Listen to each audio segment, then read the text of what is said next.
2020 के समझौते के तहत हमने जो भी वादे किए थे वो एक के बाद एक तेज गति से लगातार मेहनत करके पूरे किए जा रहे हैं।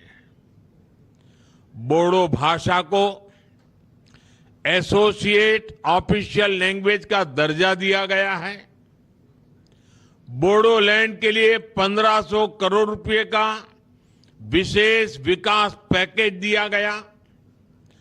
आज कोकराझार में मेडिकल कॉलेज चल रहा है और तमुलपुर में मेडिकल कॉलेज बन रहा है।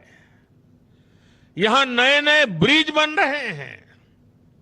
आज हथियार छोड़ने वाले असम के करीब 10,000 नौजवानों को मुख्य धारा से जोड़कर आगे बढ़ाया जा रहा है।